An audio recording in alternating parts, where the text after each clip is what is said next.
प्राचीन भारत के इतिहास पर गौर किया जाए तो उत्तर वैदिक काल यानी कि 1000 से 600 ईसा पूर्व के बाद भारत में 16 महाजनपदों का शासन था। और इन 16 राज्यों में कुछ राज्य ऐसे भी थे जो काफी शक्तिशाली थे।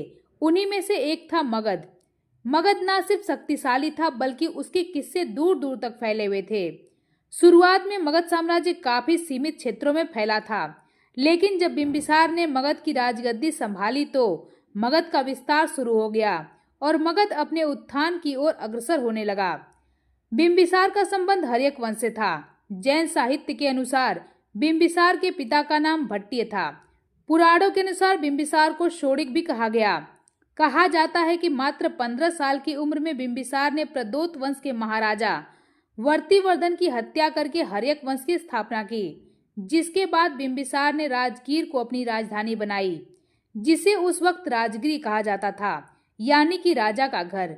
मगध साम्राज्य की भौगोलिक संरचना उस समय ऐसी थी जिसने उसे सशक्त बनाने में काफी मदद की। मगध उत्तर पश्चिम और पूर्व में गंगा, सोन और चंपा नदी से घिरा हुआ था, जबकि दक्षिण में विंध्य की पर्वत श्रेणियां उसकी सीमा बनाती थी। भौगोलिक स्थिति की वजह से मगध अपने दुश्मनों से पूरी तरह से सुरक्षित था। यही कारण था कि बिंबिसार ने इस साम्राज्य को काफी विस्तार कर लिया। बिंबिसार महात्मा बुद्ध का समकालीन था और वह उनका संरक्षक और मित्र भी कहा जाता था। बिंबिसार के बारे में न सिर्फ बौद्ध साहित्य बल्कि जैन साहित्य में भी बताया गया है कि वह बहुत ही कुशल और चतुर शासक था। उसने अपने साम्राज्य विस्तार के लिए कई ऐसे उपाय किए जिसकी वजह से मगध साम्राज्य न सिर्फ बिहार बल्कि पंजाब तक पहुंच गया। इसका एक कारण यह भी था कि बिंबिसार ने अपने जीवन में 3 शादियां की। उनकी पहली शादी कौशल नरेश की पुत्री महाकोसला से हुई, जिसकी वजह से उन्हें काशी प्रांत दहेज में मिल गया और मगध की कौशल से दुश्मनी पूरी तरह से खत्म हो गई। बिंबिसार ने दूसरी शादी लिच्छवी की राजकुमारी चेलना से की थी और तीसरी शादी पंजाब की राजकुमारी क्षेमा से की, जिसके बाद बिंबिसार का राज्य विस्तार तेजी से आगे बढ़ गया। बिंबिसार ने न केवल विवाह गठबंधनों के जरिए अपने राज्य का विस्तार किया बल्कि उसने मित्रता के जरिए भी अपना राज्य काफी दूर तक फैला लिया।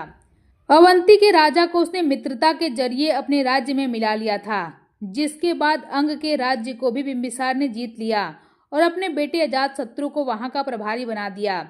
मगध नरेश बिंबिसार ने न सिर्फ अपने राज्य का विस्तार किया बल्कि उन्होंने प्रशासन की एक ऐसी व्यवस्था बनाई जिसके बल पर मगध लगातार तरक्की की ओर अग्रसर हुआ।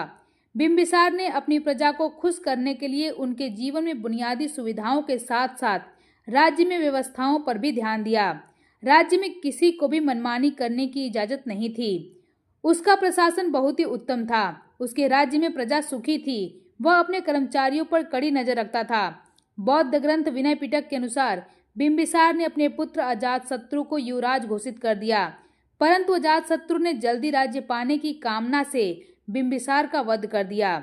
उसे ऐसा कृत्य करने के लिए सिद्धार्थ के चचेरे भाई देवदत्त ने उकसाया था और कई षड्यंत्र रचे थे, जिसके बाद अजातशत्रु ने अपने पिता की हत्या कर दी।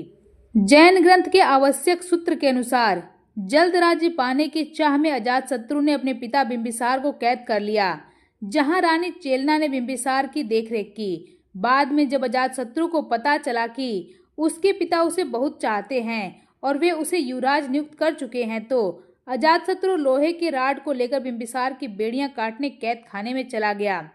लेकिन बिंबिसार ने किसी अनिष्ट के डर से पहले ही जहर खा लिया, जिससे उनकी मृत्यु हो गई।